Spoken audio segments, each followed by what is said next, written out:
Bismillahirrahmanirrahim. Alhamdulillahi rabbil alamin. Wassalatu wassalamu ala asyrafil anbiya'i wal mursalin wa ala alihi wa ashabihi ajma'in. Rabbi syrah li sadri wa yassir li amri wa hlul uqdatan min lisani yafqahu qawli.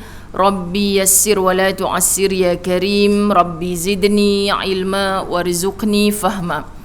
Assalamualaikum warahmatullahi wabarakatuh. Apa khabar semua?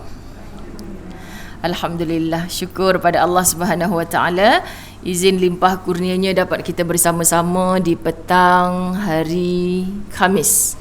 Hari Khamis kan? Malam ni malam Jumaat. Sampai lupa hari dah kita. Masya-Allah, tabarakallah, alhamdulillah. Allahumma salli ala Sayyidina Muhammad. Pada kitab, pada buku tulisan Ustazah sendiri, itulah dia angan-angan ke Firdausi. Ini keputusan Muslimat Masjid Al-Mu'minun ketika kita menamatkan kitab 50 ciri-ciri orang munafik untuk kita bedah buku. Kalau bedah tu memang kena teliti lah. Dia tak sama macam kita buat daurah kadang-kadang 2 hari lepas tu habis, tapi tak dapat kita mendetailinya kan. Jadi alhamdulillah kita dah tekuni dia secara dalam talian. Sekarang baru kita sambung secara berdepan sampai kepada muka surat 45. Saya fokuskan kepada ujian orang tua adalah ujian buat kita. Membaca ni tadi, sahabat-sahabat muslimat walaupun sebagai penulis kena baca balik apa yang kita tulis tu. Rupa-rupanya sharing saya, sebab buku ni sebenarnya saya tulis lama dah, tapi disebabkan sibuk sebelum PKP, sibuk sangat-sangat tak terbit-terbit. Sampailah ketika saya nak terbitkan buku ni, mak saya dah meninggal dunia. Maka untuk bab ini saya selitkan yang baru, ujian orang tua adalah ujian buat kita. So bila kita baca balik, Allah rasa macam tak sanggup pula nak mengajar petang ni. Kan? Rasa macam tak sanggup pula nak mengajar petang ni. Sebab apa yang kita nak kongsikan ni adalah kisah benar belaka. Hari ni dia berlaku kepada orang A, besok mungkin berlaku kepada orang B. Hari ni berlaku kepada orang lain, besok lusa mungkin berlaku kepada kita. Dan bukan kebetulan malam ni pula saya live di TV Al-Hijrah, rancangan dengar. Tajuknya tu macam sangat-sangat mensyahdukan keadaan lah. Sebab apa? Sebab berpisah di usia emas. Okay? Jadi seorang respondennya lelaki, ayah-ayah kita, tetapi gagal dalam rumah tangga, masih mempertahankan kerana anak-anak sebagainya, sayangkan isteri ketika itu, tapi dah tak boleh lagi dibendung, memilih berpisah di usia warga emas. Okay? Itu semua masalah untuk ayah-ayah kita, ibu-ibu kita, dan peratus dia semakin membimbangkan. Sahabat-sahabat muslimat dirahmati Allah. Jadi kita sebagai anak-anak ni, semua kita ada ibu dan ayah. Setiap lelaki dan perempuan belum tentu lagi beranak, tetapi pasti dia mempunyai ibu dan ayah. Betul kan? Jadi ibu dan ayah kita tu hubungan dengan kita macam mana? Sebab tu untuk pelajaran yang lepas, kalau kita ingat masa tu masih lagi dalam live FB, Ustazah bagi satu pesan dalam muka surat 44, yang mana pesan Ustazah ni saya sengajalah nukilkan daripada pengalaman kita semua. Gembirakan ibu bapamu saat mereka masih ada di atas tanah.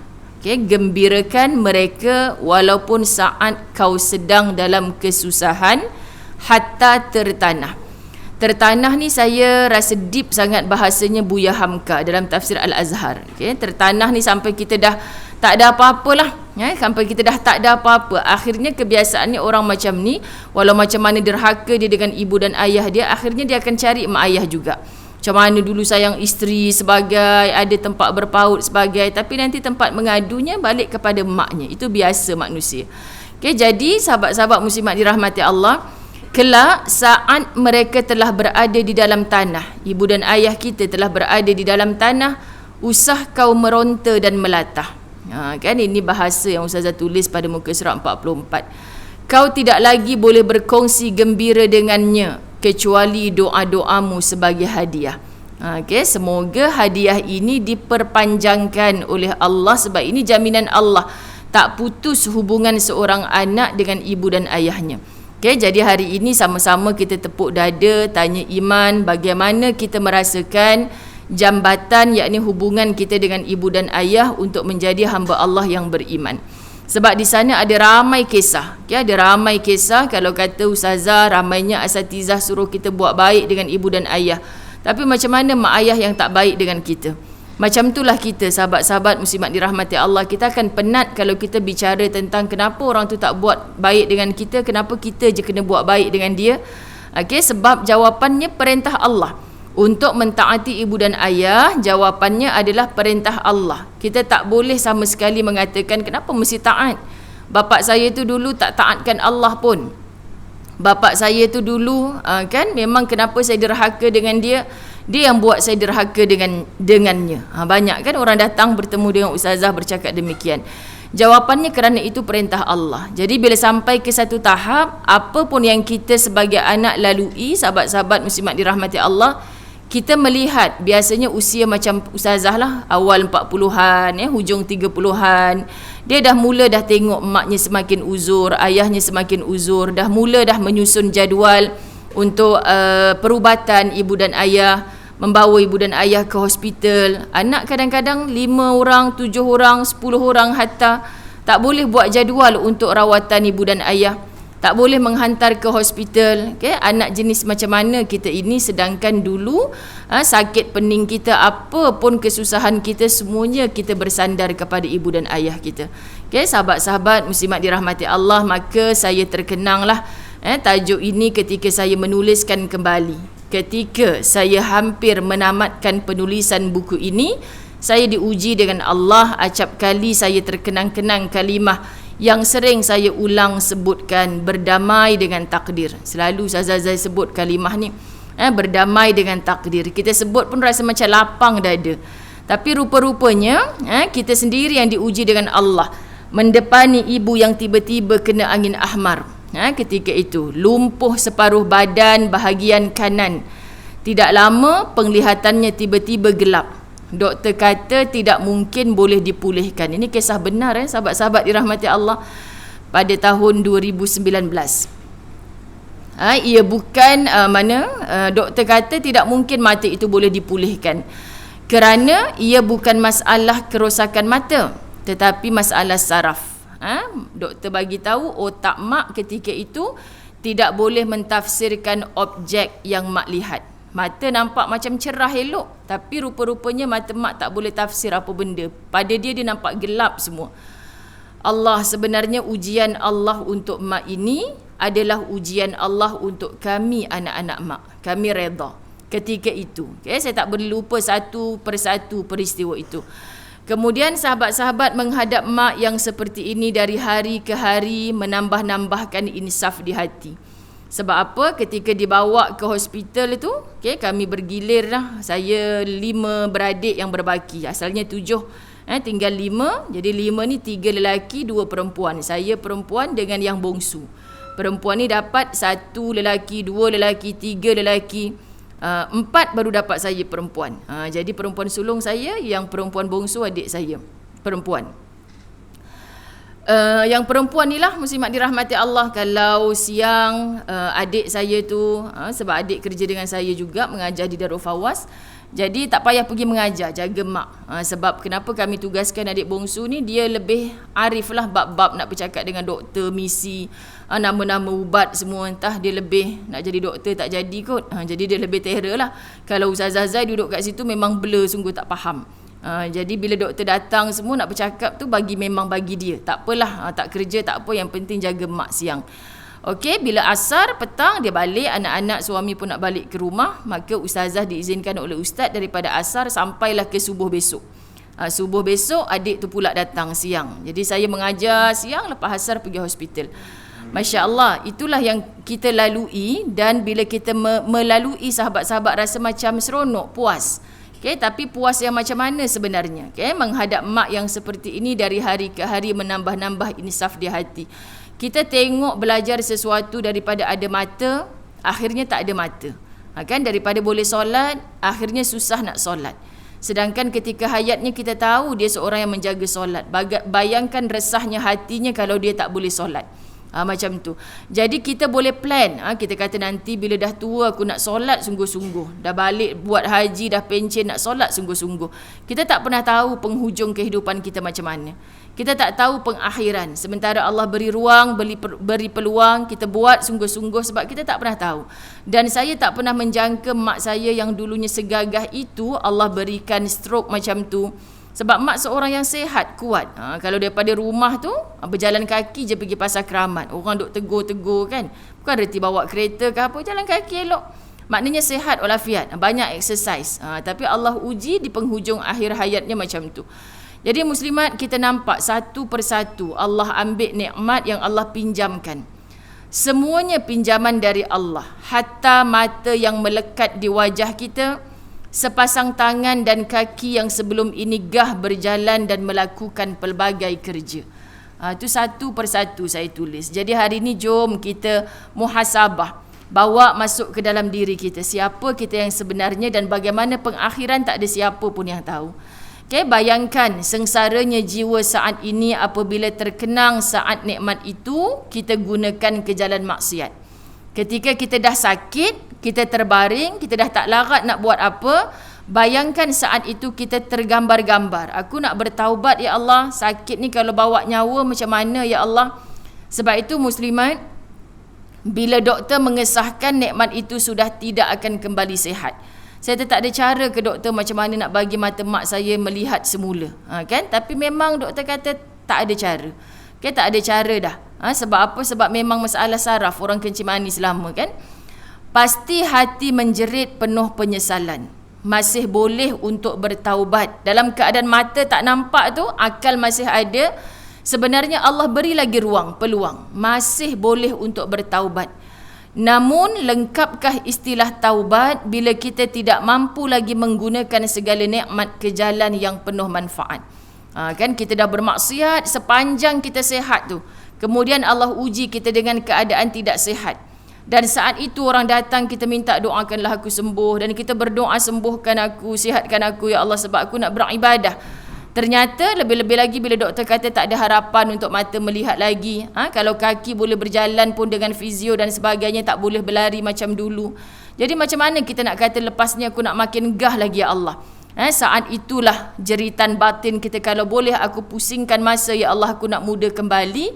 Muda tu aku nak gunakan untuk beribadah semata-mata. Kebanyakannya akan merasa penyesalan macam tu. Sebab kita tahu sahabat-sahabat kita tak cukup bekal untuk kita bawa balik bertemu dengan Allah. Andai sihat itu tidak menyembuhkan kita. Sebab itu kita masa tu sanggup berhabis segala. Kalau ada banglo jual. Kalau boleh kembalikan penglihatan saya balik. Kalau ada apa saja gadaikan, jual. Tak apalah habis harta pun asalkan saya sihat. Ternyata selepas nikmat iman, apakah nikmat yang paling nikmat bagi kita? Itulah nikmat sihat. Okay, jadi selepas iman kita minta sihat. Apa gunanya keimanan sahabat-sahabat dirahmati Allah kalau kita sebutkan kita tidak menghargai nikmat sihat kita ni? Sebab sihat ni sepatutnya digunakan untuk beribadah. Tak selamanya kita akan diberi sihat oleh Allah. Alangkah menyesalnya yang saat sihat menggunakan nikmat ke jalan maksiat. Itu Ustazah tulis kat situ. Sebab itu saat bersembang-sembang dengan mak waktu sakitnya, saya selalu mengajak mak bersyukur. Dalam sakit tu syukur mak, syukur. Kenapa mata mak dah tak boleh melihat? Memang kita pun sedih, tapi orang kata kontrol ayu lah, tunjuk macho depan mak kan. Kan sebab muslimat dirahmati Allah, kita nak bercakap dengan dia. Ini tanda kasih sayang Allah. Mak dah penat khidmat selama ni. Sebagai suri rumah, tak pernah bekerja di luar rumah kan. Itulah suami yang dia pandang, yang dia khidmat. Itulah anak cucu yang melekat pada dia. Sahabat-sahabat, mak tengok sendiri kan depan mata mak, anak-anak membesar, menghadiahkan cucu insya-Allah yang soleh-solehah. Ya, mak nampak, mak puas dah. Puas dah tu kan, alhamdulillah, syukur. Ada orang daripada dapat anak pertama mata tak boleh melihat dah. Ada orang daripada lahir tak boleh melihat. Ada orang dapat cucu dah tak boleh nampak dah, matanya dah buta. Mak masih dapat tengok, alhamdulillah, syukur. Ya mak, syukur. Nampakkan apa sahaja kebaikan yang dia boleh berfikir tentang nikmat Allah. Jangan saat tu macam mana mak lepas ni, mak dah lah buta, macam mana saya dah lah kerja, ambil pembantu bukan pandai jaga, mak tak nampak ni. Jangan tunjukkan resah pada dia. Tunjukkan macam mana mak nak nampak kebaikan-kebaikan. Okay, barulah insya-Allah walaupun matanya tak nampak, di bibirnya ada senyuman. Betul juga kan, dulu kau kecil-kecil macam ni kan, cucu mak ingat lagi, sekarang macam mana, montel lagi dia. Macam tu kan. Dia nampak masa dia sihat tu. Dia tidak ada menjadi manusia yang kufur. Sepanjang hayatnya dikorbankan untuk memberi manfaat kepada keluarga, khususnya anak-anak. Mata mak telah puas melihat yang baik-baik. Cakap kat dia, mak dah puas dah tengok yang baik-baik. Sihat dulu, berkejaran, berlari pergi masjid, tolong orang-orang buat kerja dekat masjid. Okey dah tu, alhamdulillah. Kan? Jadi kita sebut sekarang ni Allah nak bagi mak rehat. Banyakkan istighfar, sudah. Tiba waktu solat, kami wudukkan mak solat atas pembaringan ni saja. Jadi dia rasa bahagia, dia rasa seronok. Bila dia dengar azan dekat masjid, muslimat dirahmati Allah, kita sebut. Mengalir air mata dia kadang-kadang. Mak tak boleh dah nak pergi masjid macam dulu. Ustazah sebut dekat dia, sahabat-sahabat dirahmati Allah, tak apa, tak boleh pergi masjid pun. Mak sembahyang atas katil. Mak terkenang je suasana mak pergi masjid dulu. Mak terkenang je suasana ilmu yang mak datang dulu. Mak tahu tak baiknya Allah tu. Sebab masa mak sihat dulu mak buat, mak dirahmati Allah. Sekarang walaupun mak tak berjalan kaki ke masjid, mak sembahyang atas pembaringan, Allah beri pahala macam mak sembahyang jemaah dulu. Faham tak muslimat? Ini bukan Ustazah Zai cakap. Nabi SAW bagi tahu. Sebab tu masa kita muda, masa kita sihat, buat amal salihat. Nanti akan tiba saat kita tak sihat, kita hanya bersolat menggunakan kerusi. Ibu-ibu puas tak sembahyang atas kerusi? Cuba tanya seorang-seorang, tak puas. Ada yang berbaring solat, tolonglah duit-duit mak dalam bank tu, kalau korang anak-anak mak tak nak jaga mak, tolong bayarkan pembantu untuk buatkan mak berwuduk je. Mak tak nak tinggal solat. Sampai ke tahap macam tu. Tapi dulu ketika kita boleh berlari, di mana kita? Kita sibuk dengan hal dunia kita. Sahabat-sahabat kita tak boleh patah balik, muslimat dirahmati Allah. Jadi saat kita terbaring di atas pembaringan, syukur. Betul, syukur dulu mak dapat. Sebab itu saya sebut dengan adik-beradik, saya sebut dalam kuliah-kuliah saya nampak dengan mata sendiri masa mak sihat, memang mak beramal salihat. Bayangkan kalau situasi yang kita duduk di tempat mak saya tu, masa sihat dulu dia tak berbuat. Penyesalannya tu luar biasa. Ya Allah, aku nak claim pahala yang mana? Ya Allah, aku kata kalau aku sihat, aku nak beribadah. Tapi doktor dah cakap macam tak ada harapan. Aku boleh usaha lagi, boleh istighfar. Tapi tak sama dengan orang yang menggunakan kudratnya untuk beribadah. Masya Allah.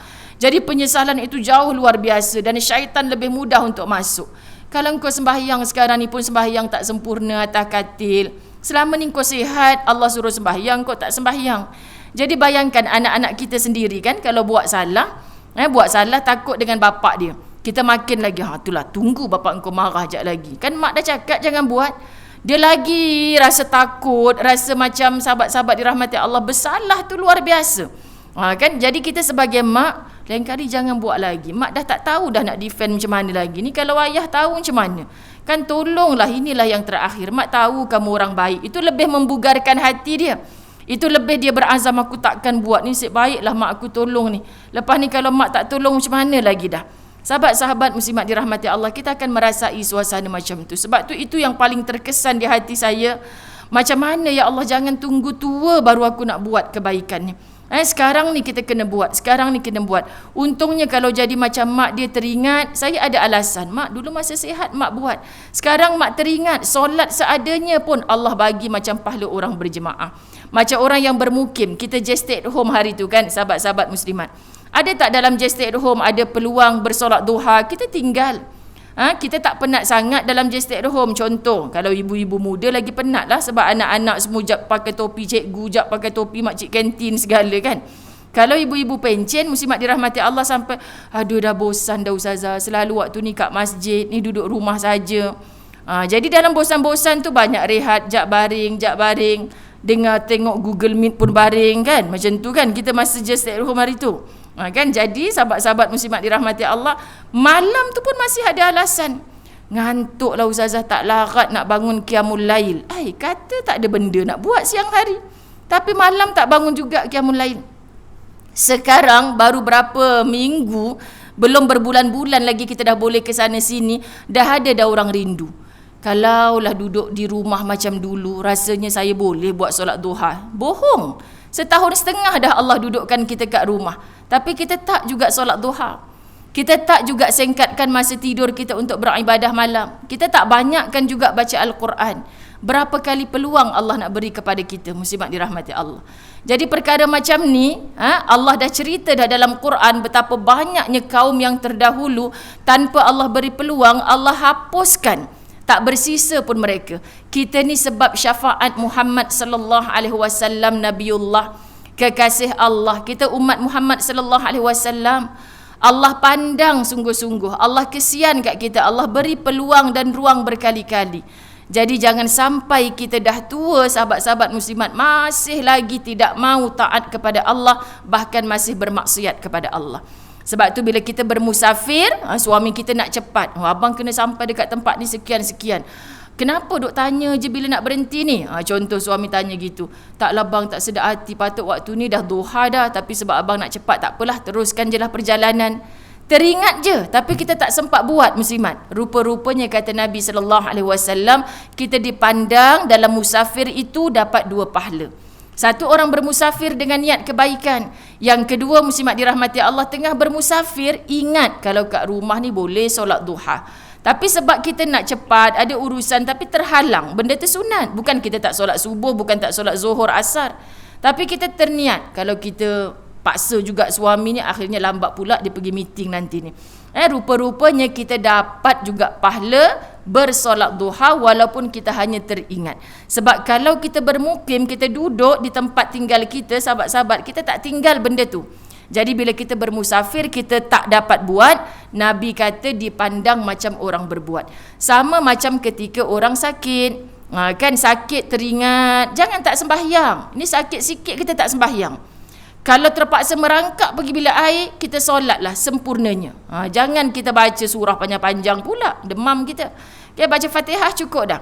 Tetapi dipandang oleh Allah macam orang yang dapat pahala berjemaah. Kerana apa? Kerana sehat dulu digunakan manfaat itu. Masya Allah.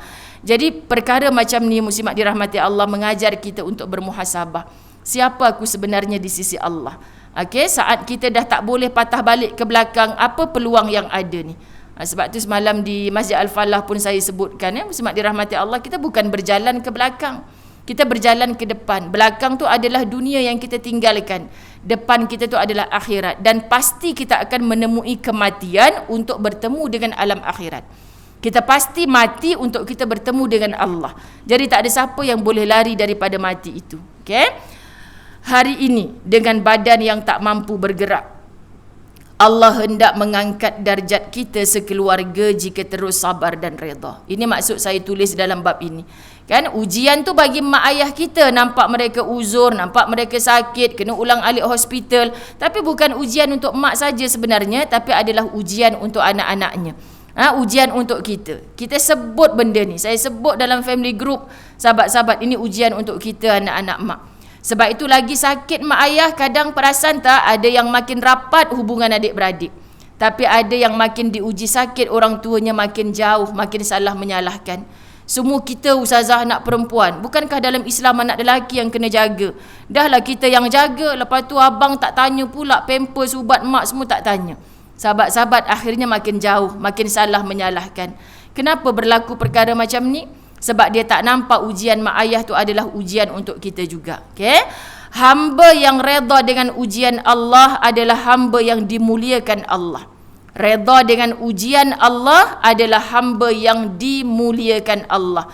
Mak diuji sakit, dengan redha mak, Nabi SAW memberitahu dalam satu hadis bahawa Allah Subhanahu Wa Taala sedang menggugurkan dosa-dosa orang yang sakit. Sahabat-sahabat muslimat, bila kita berziarah akan orang sakit, jangan cerita benda-benda yang merisaukan pada dia. Macam mana hari tu buat operation? Itulah macam ni jugalah, tak ada ni pun. Samalah jiran saya dulu macam tu, lepas 3 hari jalan terus. Kan sahabat-sahabat, kawan tu kau keluar sekarang, kan? Jenuh kita kan? Kita sebutlah dekat dia, insya-Allah paling kurang sahabat-sahabat dirahmati Allah, sakit ni apa kata Nabi? Sedang digugurkan dosa-dosanya, Masya Allah. Mungkin kita iktikaf lama dekat Masjid Al-Mu'minun, Ramadan tak balik rumah, iktikaf 10 malam akhir contoh.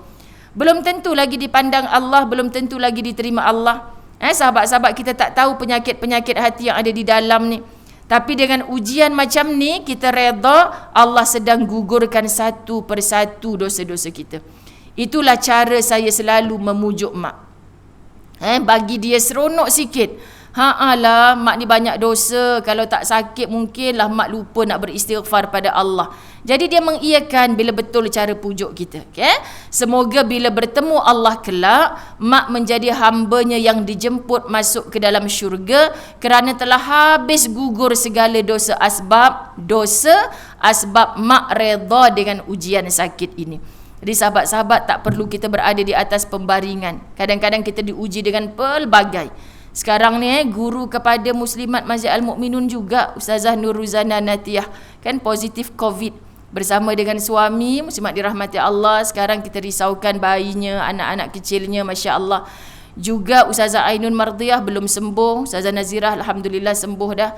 Kita punya Al-Fadhil Ustaz Sabran Jamil pun baru positif COVID. Ustaz Farhan kita pun belum sembuh rasanya, kan. Mereka ini perlu sihat untuk membantu ummah. Jadi sahabat-sahabat muslimat, dengan keberkatan majlis ilmu ni kita doakan. Sebab kalau kita tanya mereka kena kat mana Ustazah, kan, boleh tak kita nak cakap Ustazah Zai tu ke sana sini juga, tak ada pun kena. Allahu Akbar. Duduk kat rumah saja orang boleh datang telefon tanya kita kena kat mana, hang bukan keluar rumah pun. Menambahkan stres kawan tu, menambahkan sakit dia. Terimalah qaddarallah, ini takdirnya Allah. Sebab semua orang berdoa minta dijauhkan daripada wabak. Semua orang dah patuh SOP. Semua orang tak nak dijangkiti. Tapi kenapa Allah singgahkan pada kita? Ada sebab. Kalau ini boleh menggugurkan dosa-dosaku, ya Allah ajarkan aku redha. Selalu sebut pada hati yang diuji dengan kesakitan. Sahabat-sahabat muslimat. Jadi kita bantulah mereka dengan doa, insya-Allah.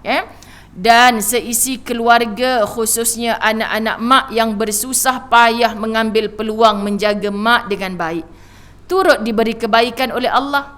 So dengan kalangan adik-beradik kita cakap, mungkinlah tiap-tiap bulan kita bagi duit, tapi tak baik di sisi Allah tu. Ada rasa aku seorang je bagi duit dalam 5 beradik ni. Contoh, kita takut kebaikan kita tu terbatal. Jadi muslimat, Allah nak bagi kita ni ada satu benda yang kita buat untuk orang tua kita yang boleh membuka syurganya Allah. Allah sakitkan mak ayah kita.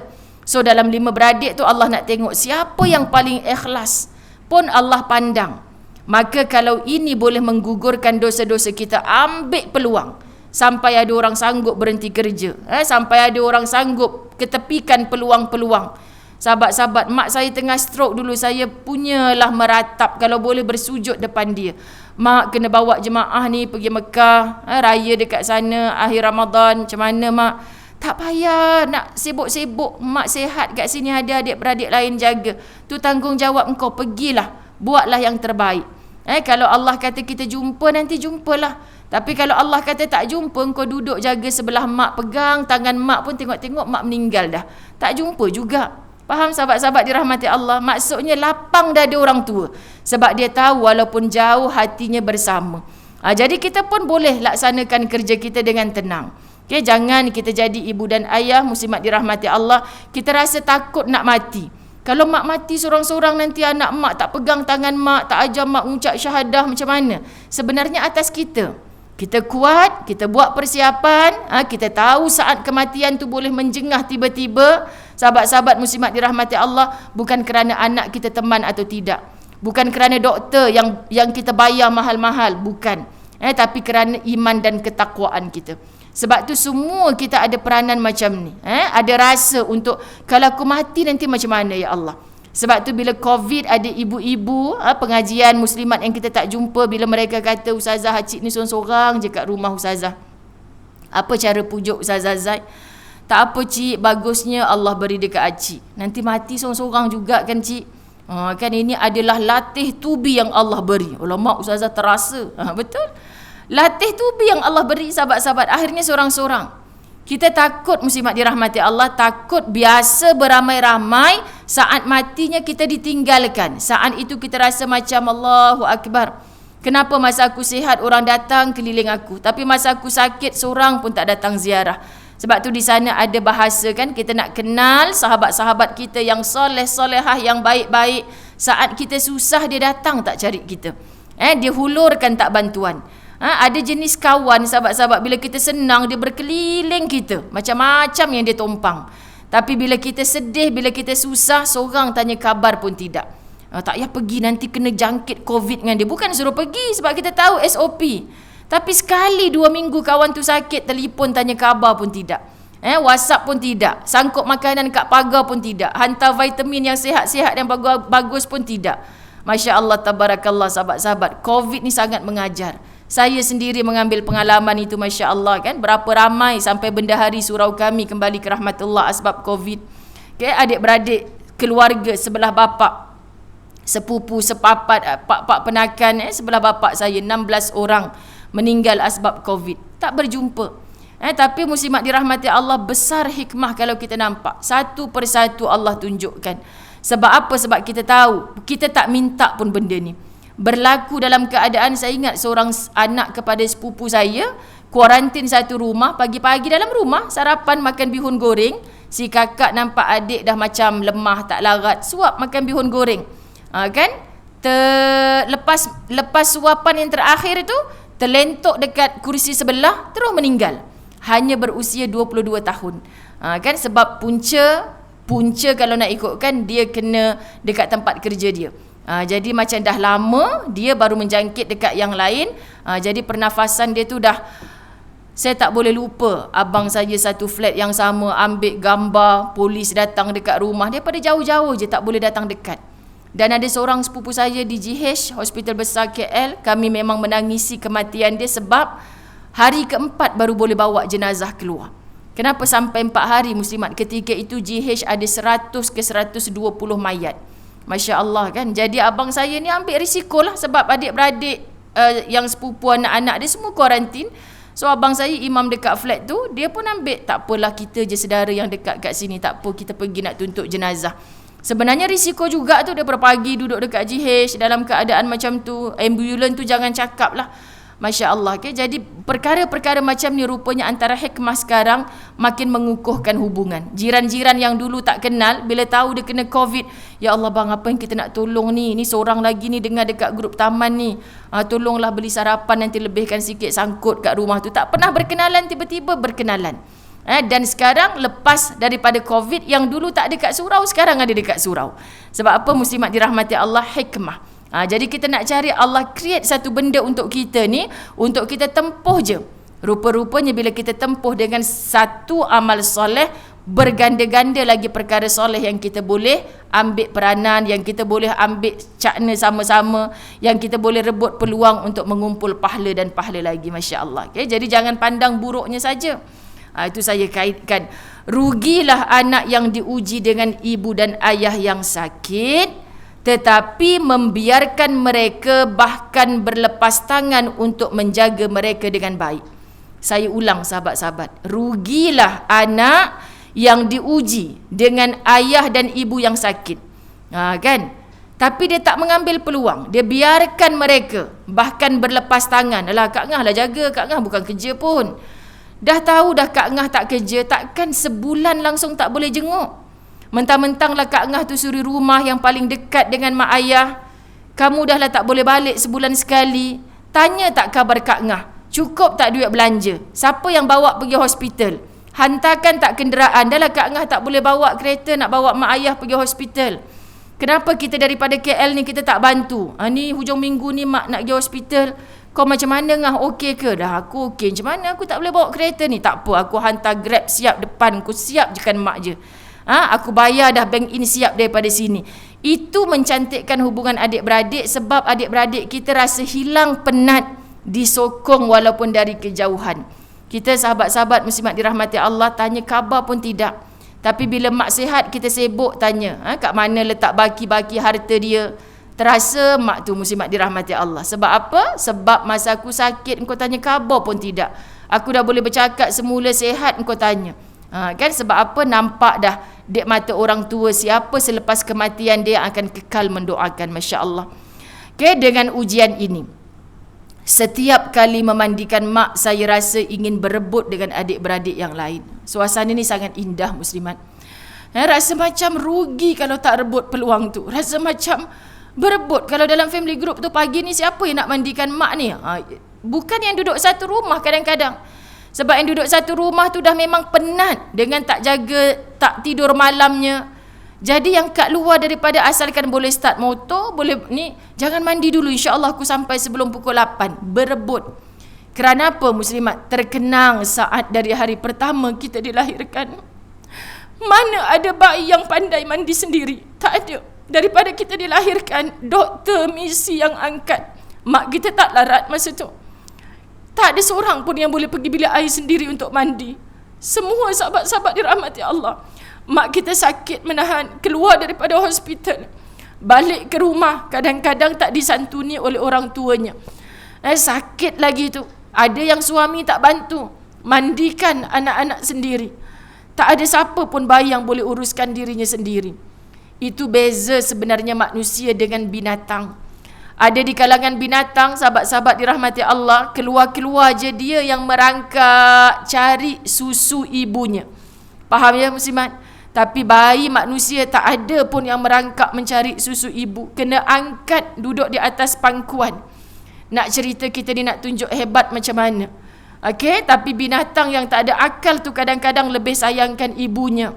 Mereka saling berkasih sayang. Kita pula baru bertindak, berlangkah sikit, ada pangkat sikit, semua kita gunakan. Saya sibuk, saya tak sempat. Muslimat dirahmati Allah. Jadi duhai anak-anak yang rasa mengeluh bila memandikan mak ayah yang sakit. Penat tahu sahabat-sahabat. Minggu pertama, minggu kedua memang kena 4 orang angkat mak saya masa tu. 4 orang, di bahagian kaki lain, bahagian bahu lain, yang tampung bawah punggung lain. Masya Allah, sebab dia dah lemah terus. Tak boleh. Bila kita angkat dia menangis dia kan. Mak ni dah menyusahkan anak-anak mak semua. Sebab masa tu tak tahu cara. Lepas tu panggil orang yang fizio datang rumah. Tak apalah, bayar lebih sikit. Sebenarnya kami nak belajar ni. Sebab tengok kat hospital tu seorang pun boleh angkat. Cara tak kena, kita tak tahu. Jadi bila panggil orang datang rumah lah macam ni, dia bagi kita kursus nak angkat macam mana. Sebab yang sakit ni dah tak ada tenaga dah. Kita kena ada cara mengangkat. Lama Allah bagi kepakaran tu, seorang pun boleh. Dah makin tersusun jadual. Syaratnya daripada awal tu kita sama-sama. Kan kita mula-mula je susah macam ni, insya-Allah saling memberi semangat insya-Allah. Okay, jadi yang saya ni yang paling sibuk kononnya Google satu persatu macam mana ya Allah nak bagi kursus adik-beradik tahu macam mana cara untuk mengangkat yang betul. Bila dah tahu tu sambil gelak-gelak je. Angkat pergi wheelchair, daripada wheelchair bawa pergi bilik air. Siap boleh gurau-gurau dalam bilik air, mandi, syampukan, sabunkan badan mak. Ni semua rezeki siapa yang dapat buat. Letakkan dalam akalmu agak-agaknya selama mana aku ingin khidmat begini. Kalau kita dapat peluang menyentuh ibu ayah kita, mengurus sendiri mereka saat sakit, cuba letak agaknya berapa lama aku akan dapat peluang macam ni. Jangan rasa beban, tapi rasa lepas ni dapat lagi tak peluang macam ni. Sebab orang yang dapat menyentuh tubuh ibu dan ayahnya seperti mana ibu dan ayahnya menyentuh dia ketika bayi dulu, sahabat-sahabat dirahmati Allah, ini satu kemuliaan luar biasa. Saya nak merayu kepada anak-anak yang mendengar saat ini, kalau rasa terbeban, mak tu sikit-sikit nak balik rumah kita, mak tu tak selesa duduk rumah adik-beradik lain, cuba ada istilah berebut mak nak duduk dengan kita. Jangan ada istilah kau lah pula asyik aku je. Jangan sahabat-sahabat. Kalau adik-beradik lain tak nak, jangan kita rasa beban. Tak apa mak duduk kat saya. Kalau kita rasa suami kita tak sporting, pujuk suami kita dengan ilmu yang kita ada. Ya Allah bang, kita selama ni kerja siang malam, rasa macam hutang keliling pinggang lagi. Mana tahu dengan ada mak dalam rumah tangga kita ni. Ikhlaskan hati, lapangkan dada, duit yang masuk tiap bulan itu juga. Beli pampers mak, beli ubat mak, tapi ya Allah cukup. Wallahi, Allah yang cukupkan. Sebab apa? Sebab kita dah mula mengikhlaskan hati. Orang yang faham ni dia akan berebut dengan adik-beradik dia untuk jaga. Biar mak duduk dengan aku. Tak apa, rumah aku kecil pun tak apa, aku boleh jaga mak. Sebab kadang-kadang yang paling besar rumahnya yang paling susah nak jaga mak ayah. Sahabat-sahabat muslimat dirahmati Allah, rasakan. Saya dah jumpa ramai orang mengadu, orang mengaku, betul lah ustazah, saya ingat menjaga mak ayah ni beban. Rupanya baru saya perasan, sejak saya jaga mak saya, satu hutang selesai. Sejak saya jaga mak saya, satu urusan dipermudahkan. Sejak saya jaga mak saya, anak-anak punya pelajaran, saya tak ada masa sangat nak semak homework apa semua. Tiba-tiba elok je dapat best student dan sebagainya. Ini semua luahan rasa mereka. Syaratnya setelah kita ikhlas, kita tak tuding menuding. Dalam pada kita kata ikhlas, kita jaga tu, kita duk sakit hati abang tak jaga dia. Kita duk sakit hati adik tak jaga, adik tak tanya khabar. Memang sakit hati sahabat-sahabat. Kenapa kita je? Anak mak bukan kita seorang. Tapi cuba ikhlaskan. Ini rezeki aku ya Allah, ini rezeki aku ya Allah. Kita akan dapat syurga kita di dunia. Subhanallah. Okey, jadi kalau orang dapat rasa ini, duhai anak, tidakkah kamu terfikir buruk mana pun seorang anak saat mak mandikan kita, uruskan segala keperluan kita dulu, pasti hatinya sering berdetik dengan doa. Ya Allah, sempurnakanlah pembesaran anakku. Betul tak ibu-ibu dirahmati Allah? Ya kan? Masa tengok dia saja, dengar tangis dia, tak sentuh lagi lahir daripada rahim kita. Kita tak sihat lagi masa tu, masih rasa sakitnya bersalin, tapi hati, ya Allah syukur, sihatkan anakku ya Allah, membesar sebagai anak soleh-solehah. Masya Allah. Inilah hati naluri seorang ibu. Muslimat dirahmati Allah. Mesti apatah lagi ketika kita belai ubun-ubunnya, ketika kita usap punggungnya, membersihkan najisnya. Di saat itu pun ibu-ibu yang solehah ada doa. Masya Allah. Sehat tubuh badannya, membesar sebagai manusia yang bermanfaat, berjaya dunia dan akhirat. Doa, doa, doa. Makna seorang ibu ketika menguruskan anaknya punya harapan yang panjang untuk anak tu hidup dalam jangka masa panjang. Sampai nak, biar aku mati dulu, jangan anak mati dulu. Betul tak ibu-ibu dirahmati Allah? Sebab kita nak anak yang usung jenazah kita, bukan kita usung jenazah anak-anak kita. Sahabat-sahabat dirahmati Allah. Tetapi kita perhatikan, mak ayah melayani kita dengan doa dan kasih sayang, penuh pengharapan dan kebaikan. Sedangkan kita, saat kita jaga, melihat tubuh uzur mak ayah yang sedang sakit, apa yang sebenarnya ada dalam kepala? Tak sedikit sahabat-sahabat yang Allahu Akbar, sampai bila nak jaga mak macam ni? Sampai bila? Kita tak cakap kat lisan, tapi kita takut syaitan yang membisik-bisikkan kejahatan. Itu yang kita rasa penat. Mak kita bertenggek dekat kita, orang lain tak tanya khabar pun. Lalu sahabat-sahabat jauh di dasar hati tu, sampai bila ni? Kita tak kata ya Allah matikan mak aku cepat, tak kata. Tapi perbuatan kita, detik hati kita ni seolah-olah macam nak kata matilah cepat-cepat, senang. Mak ayah bila uruskan anak tak pernah macam tu. Tapi anak-anak bila menguruskan mak ayah jangan bohong diri. Sebab dia rasa aku tak boleh nak kerja dengan senang, aku tak boleh ke sana sini sejak ada mak ayah aku. Tak sedikit jauh di dasar hati ada anak-anak yang begitu. Maka cepat-cepat istighfar. Istighfar, perbetulkan niat. Sebab kita takut kita mati dalam keadaan merasa beban menjaga ibu dan ayah kita sendiri. Allahu Rabbi. Entah sampai bila mak akan begini. Mungkinkah tidak lama lagi mak akan ke rahmatullah, kembali kepada penciptanya? Sebab kita tahu logik akal kita mengatakan yang sakitlah mati dulu, yang tualah mati dulu. Dan bukan sedikit cerita-cerita yang menjaga mati dulu daripada yang dijaga. Faham ya muslimat dirahmati Allah? Allah, semuanya kehendaknya Allah. Semua kehendaknya Allah. Semalam siapa yang baca Facebook saya, muslimat dirahmati Allah, saya berkongsi tentang seorang, bukanlah pakcik sebenarnya. Dia lahir tahun 71, tahun ni umur dia 50 tahun. Kalau orang KL biasa pergi Sogo, belah-belah jalan tar tu, orang Setiawangsa, memang selalu nampak Abang Azmi ni. Masya Allah, dia duduk dengan wheelchair, muslimat dirahmati Allah. Kadang-kadang dia jual keripik-keripik lah, roti-roti, apa saja yang boleh menambah pendapatan dia. Semalam lepas saya di Al-Falah, saya lunch dengan sahabat-sahabat tim khidmat. Terus saya ke depan Sogo. Saya duduk macam minah tembok dekat depan Sogo tu. Kan sebab saya telefon dia, dia kata saya ada dekat depan Sogo ni. Ustaz pula tak ada tempat parking. Saya pun duduklah depan dia menghadap dengan anak saudara saya lelaki seorang, tukang jadi wartawan, cameraman. Muslimat dirahmati Allah. Sebab apa? Dalam program saya membawa warga emas, fakir miskin, asnaf untuk ke Baitullah. Okay, lama dah orang calonkan nama dia ni, orang cadangkan, tapi saya tak, macam yelah tak ada kesempatan nak bertemu. Tapi bila macam seat 11 Disember yang akan terbang, ada satu ujian yang menyebabkan sepasang suami isteri terkandas, tak boleh terbang sebab masalah dokumen, dan kita kena bagi nama dekat airlines lewat-lewatnya hari ini. Jadi semalam saya gagahkan jumpa dia, saya sembang. Masya Allah, muslimat dirahmati Allah, betul ke ustazah nak bawa saya pergi Mekah ni?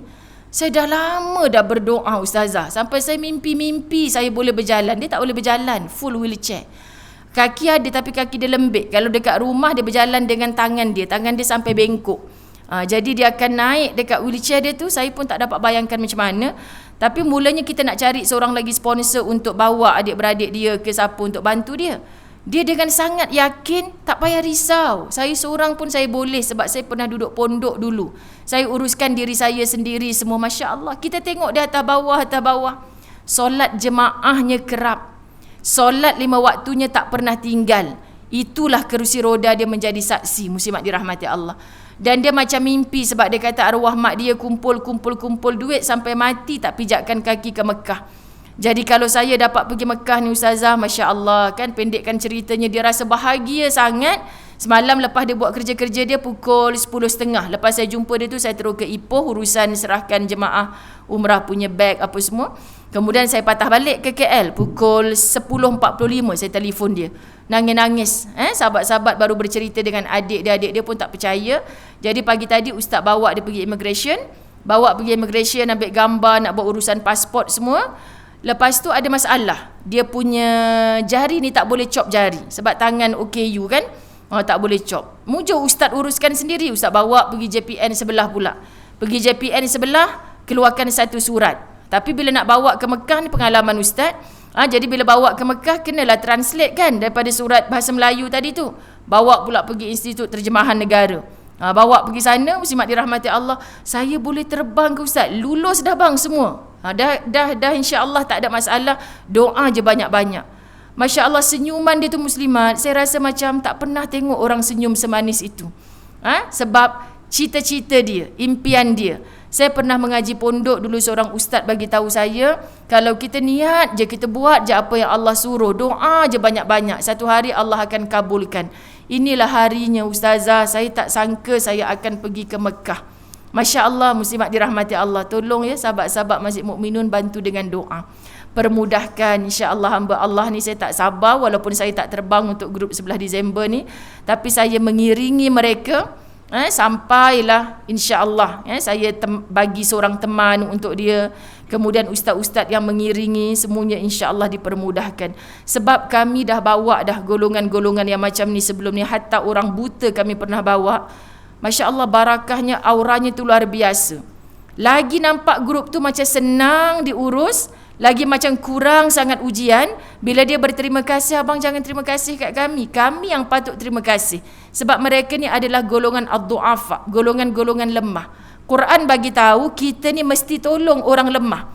Kalau kita tolong orang lemah, Allah akan muliakan kita. Masya Allah. Tapi kita selalu pandang mereka sebelah mata. Mereka berterima kasih dengan kita. Patut pengalaman Ustazah Zai sendiri, bila kita bawa orang-orang macam ni, rasa macam Masya Allah. Ingat lagi masa kami bawa orang kerdil suami isteri tu, polis-polis Arab ni semua bagi. Padahal patutnya yang teman dia ni seorang je, tapi polis bagi 8 orang, 10 orang belakang ni duduk dalam raudah sampai lama-lama berjam-jam. Sebab temankan orang kerdil tu. Siap polis-polis tu nak angkat orang kerdil tu berjalan-jalan kan. Korang yang lain teman ni duduk kat situ. Ustaz kata, yang tak ada lagi ke orang kerdil macam ni kita bawa lagi. Senang. Suka je kan sahabat-sahabat. Tapi nak menguruskan tu bukan mudah lah macam tadi tu. Subhanallah sahabat-sahabat. Saya seronok sebab daripada mereka tu kita belajar. Ya Allah, orang macam ni. Minta maaf bang kalau nak pergi toilet apa macam ni. Ustazah jangan risau. Saya masuk keluar tandas semua saya buat sendiri. Tapi minta maaf Ustazah, saya kalau kat rumah tu ada tandas khas saya lah. Jadi saya kata tak apa, nanti kita pergi farmasi, kita beli yang baru, masuk dalam beg besar, bawa nanti pergi sana. Dia duduk dulu atas lantai tu, buang dekat tandas khas dia, nanti buang dekat mangkuk tandas yang betul, flush dia sendiri. Dia cuci sendiri. Oh itu je alatnya, itu je. Tak payah bawa yang dekat rumah tu, nanti kita beli yang baru. Kalau ada yang tu lagi senang lah Ustazah, sebab saya tak boleh naik dekat mangkuk tandas yang atas tu. Kita pun baru, ya Allah, ya Tuhanku, kita tak pernah tahu akal sampai macam tu Allah bagi sahabat-sahabat muslimat. Masya Allah, tabarakallah, Allahu Akbar. Baik, ke situ pula dah ceritanya, minta maaf. Okay. Tak maaf ya, jangan marah. Tapi saya rasa excited sangat sebab saya dapat menyelami, merasai jiwa mereka. Masya Allah, saya tak dapat bayangkan kalau orang macam ni diterbangkan, dapat ziarah makam Rasulullah, sahabat-sahabat. Sebab semalam dia cerita kat saya dah mimpi, saya dah sampai dekat tempat Rasulullah tu. Siap saya boleh berjalan ziarah tempat Rasulullah tu, dia cakap macam tu.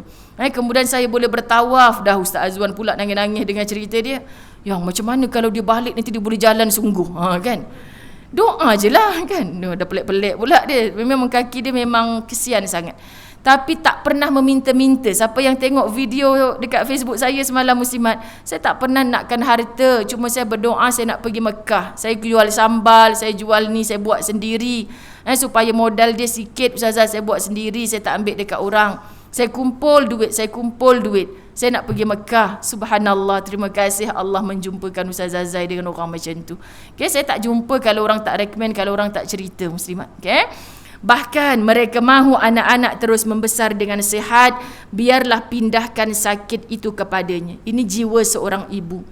Kalau dia nampak anaknya sakit, dia berdoa pada Allah. Berani seorang ibu berdoa pada Allah, ya Allah, kalau boleh pindahkan sakit anak itu, pindahkanlah kepada aku. Pernah tak ibu-ibu berdoa macam tu? Kita tak sanggup tengok anak kita sakit. Tapi berapa ramai anak-anak yang minta begitu. Sahabat-sahabat dirahmati Allah.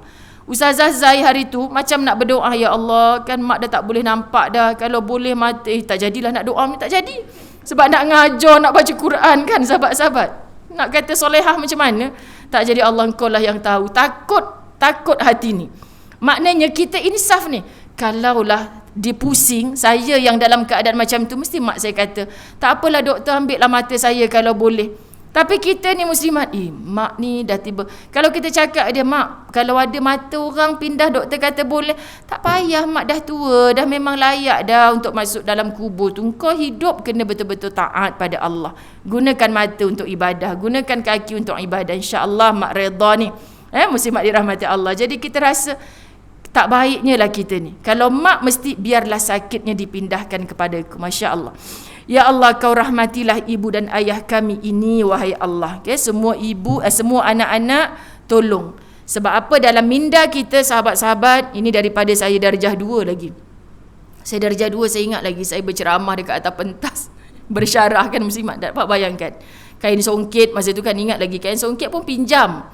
Bila ustazah nak masuk pertandingan nasyid ke, syarahan ke, sian mak saya berjalan. Siapa ada kain songket? Cikgu dia nak warna hijau pula, selalu warna merah pun pinjam, warna hijau pun pinjam, muslimat. Jadi pakai baju putih, kainnya bertukar-tukar, jap masuk syarahan, jap masuk baca Quran, jap masuk ni, kan. Jadi saya tak boleh lupa suasana tu. Dan ayat ni sampai sekarang saya tak boleh lupa. Ustaz kata ayat ni kena hafal. Syarahan dalam bahasa Arab darjah 2 kena hafal. Jadi sampai hari ni saya hafal. Rupanya tentang mentaati ibu dan ayah. Jom kita baca sama-sama. Khususnya yang dah mengantuk. 1 jam dah Ustazah ni bercakap, kan. 1 mula. A'udzubillahi minasyaitanirrajim. Surah Al-Isra ayat 23. Wa qadha rabbuka alla ta'budu illa iyyah wa bil walidaini ihsana إما يبلغن عندك الكبر أحدهما أو كلاهما فلا تقل لهما أف ولا تنهرهما وقل لهما قولا كريما. Allah. Kita baca dapat rasa apa Allah nak kata pada kita. Dan Tuhanmu telah memerintahkan, wa qadha rabbuk, supaya engkau tidak menyembah melainkan kepadanya semata-mata. Sahabat-sahabat, dalam bab mentaati Allah, mentaati ibu dan ayah, itu juga antara cara penyembahan, yakni ketaatan kita kepada Allah. Walaupun mak ayah kita bukan orang baik dengan kita, tapi Allah yang suruh kita buat baik kepada mak ayah kita. Faham ya maksud? Kalau orang memberi 1001 alasan untuk tidak buat baik kepada mak ayah dia, macam mana dia sujud kepada Allah, Allah tidak akan muliakan kamu. Masya Allah sahabat-sahabat, ada banyak kisah Banyak kisah. Besok subuh, lepas subuh saya bergerak ke Terengganu, Kelantan sampai hari apa? Selasa kot. Okey, muslimat dirahmati Allah. Kemudian dalam perjalanan, Allahumma salli ala Muhammad. Apa saya nak sebut tadi pasal Terengganu, Kelantan? Lupa dah. Allah tak bagi cerita sebab dah pukul 4. Ada je cerita Ustaz Zazai ni. Okey, nanti ingat saya cerita balik. Okey. Dan Tuhanmu telah perintahkan supaya engkau tidak menyembah melainkan kepadanya semata-mata. Sembah Allah sungguh-sungguh. Sahabat-sahabat muslimat dirahmati Allah, itu tanda, lambang, cara ketaatan kita kepada Allah. Jangan faham taat kepada Allah tu tutup aurat, solat 5 waktu sehari semalam. Salah. Sayang kalau orang beragama dengan hanya solat, puasa, zakat. Sebab tak ramai orang ke syurga dengan itu. Orang ke syurga sahabat-sahabat yang tadi itulah. Kenapa adik-beradik lain tak ambil tahu pasal mak ayah ni? Kenapa mak ayah rumah aku paling kecil kat KL ni tapi suka duduk rumah aku ni? Ya Allah, ikhlaskan hati aku ya Allah. Kita minta dengan Allah. Sebab sahabat-sahabat muslimat, mungkin itu caranya Allah nak buka luas pintu syurga untuk kita. Okay, kalau kita tak minta bantuan Allah, kita takkan kuat. Okey, jika salah seorang daripada, dan hendaklah engkau berbuat baik, kalimah wabil walidaini ihsana, dan hendaklah engkau berbuat baik kepada ibu dan bapa. Hendaklah engkau berbuat baik kepada ibu bapa. Imma yablughanna 'indakal kibara ahaduhuma aw kilahuma fala taqul lahumā uff. Jika salah seorang dari keduanya atau kedua-duanya sekali sampai kepada umur tua dalam jagaan peliharaanmu. Kan bukan semua orang direzekikan mak ayahnya sampai tua berada dalam jagaan dia. Ada orang sahabat-sahabat dirahmati Allah tak beribu, tak berayah dalam usianya kecil lagi. Okey, dalam pada kita melalui 1.5 tahun COVID, di Kementerian Pelajaran 5,000 lebih anak-anak menjadi yatim atau yatim piatu asbab ibu atau ayahnya meninggal COVID. Sahabat-sahabat muslimat dirahmati Allah, maka janganlah engkau berkata kepada mereka sebarang perkataan kasar, sekalipun perkataan dan janganlah engkau menengking menyergah mereka. Maknanya dalam ayat Al-Isra' 23, itu pun sudah dipandang macam anak yang derhaka. Kalau kita, ya Allah, ni kita bila faham ayat ni muslimat dirahmati Allah, aku selama hidup ni berdepan dengan mak ayah aku ni berapa juta kali dah kita sebut. Faham ya maksud? Bukan saja tu, kita sambung lagi tak puas hati dengan mak ayah sendiri. Allahu Rabbi, betapa indahnya muslimat dirahmati Allah kalau kita memahami, kita tahu betapa kalau kita sakit macam mana pun depan mak ayah kita jangan pernah tinggikan suara. Nak dapat sekarang ni susahnya, Allahu Rabbi. Tetapi katakanlah kepada mereka qaulan karima, perkataan yang mulia, yakni yang bersopan santun. Katakanlah kepada mereka perkataan yang mulia, yakni bersopan santun. Kita rasa sakit ni macam nak cakap. Lagi-lagi bila orang tua dah semakin tua. Sahabat-sahabat, orang tua dah semakin tua. Okey, saya tulis juga di Facebook saya 2 hari lepas. Saya melihat satu suasana di Masjid Al-Mustaqim Ampang. Ni yang dalam talian mungkin duk ingatlah cerita saya. Okey, saya mengajar, bukan duduk atas kursi macam ni di ruang solat. Saya nampak seorang wanita nak datang majlis ilmu, dia pimpin seorang lelaki. Suami dia dah kot, takkan bapak dia, macam sama-sama tua je. Tapi muslimat dirahmati Allah, hati saya duk ingatkan orang yang nak jumpa saya sekejap lagi ni. Kan kita pun tak apalah, sekejap lagi sembang. Rupa-rupanya dia pimpin suaminya ke majlis ilmu makcik ni. Sebab dia memang nak pergi masjid, dia nak dengar majlis ilmu, tapi suaminya dah uzur. Uzur masih bolehlah berjalan pelan-pelan. Dia yang bawa kereta, keluar daripada pintu kereta, pimpin, dudukkan kat masjid. Yang kagumnya pakcik ni ikut je muslimat. Agaknya kalau suami acik-acik Subang ni macam mana? Aku seorang je lelaki nak pergi, orang lain ni semua perempuan, biar aku duduk rumah lah. Masalahnya acik ni kata duduk kat rumah, muslimat dirahmati Allah, ada orang ketuk pintu dia buka. Kan dia ikut orang tu pergi kat mana-mana. Dah isteri dia balik tak jumpa. Takkan saya nak tunggu lama mana, Ustazah dah tak sihat dan ni. Kan jadi saya pun pergi juga masjid dengan majlis ilmu. Kemudian bawa dia dudukkan. Allah, hai. elok dibelai-belai belakang. Ustazah Zai terasa, ya Allah, syurga ke aku bila melihat orang tu. Balik cerita kat ustaz, bang nanti kalau abang tua agak-agak saya buat tak macam tu. Macam tak je ustaz kata kan. Sibuk semacam isterinya.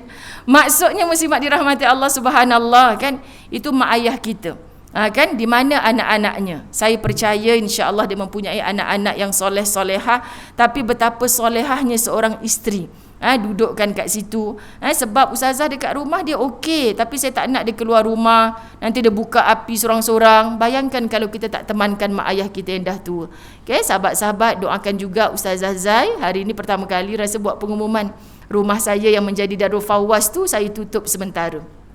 Sebab apa saya tutup sementara? Sekarang ni jadi gudang beg-beg Al-Fawaz Umrah, jadi gudang buku-buku Ustazah Zai. Sebab apa muslimat dirahmati Allah? Sebab dah setahun dah lebih kurang adik saya yang jaga Darul Fawaz tu bekerja, nak pergi bekerja. Bapak saya dah selesa dah, anak cucu ada kat rumah. Kan dah boleh pergi sekolah ke dah, tapi bapak jangan risau. Adik mengajar dengan anak-anak dia secara online je dekat rumah. Cerialah orang tu. Kalau adik saya pergi bekerja mengajar di Darul Fawaz, sahabat-sahabat anak-anaknya semua bawa, suaminya pun sekali bekerja, bapak saya akan duduk seorang-seorang. Jadi saya cakap dengan Darul Fawaz KL, rumah ustazah yang selama ni jadi madrasah, kita rehatkan sekejap. Saya sayang anak-anak Darul Fawaz ni, tapi nak sebutkan jangan sampai bapak saya duduk seorang-seorang. Jadi insya-Allah dipermudahkan, dan patutlah Allah bagi dalam PKP ni wujud pula Darul Fawaz Utara. Dan besok saya akan ziarah ke Darul Fawaz Kertih untuk khas anak-anak asnaf di sana, baru saya meneruskan perjalanan ke Kuala Terengganu. Okay, jadi insya-Allah muslimat, saya tak boleh sambung untuk tajuk yang seterusnya, setia pada pasangan. Ni kalau bulan depan datang bawa pasangan masing-masing, senyum sampai telinga depa. Tapi rasa tajuk macam ni semua isteri tak berani bawa pasangan. Sekian dimaklumkan. Faham ya?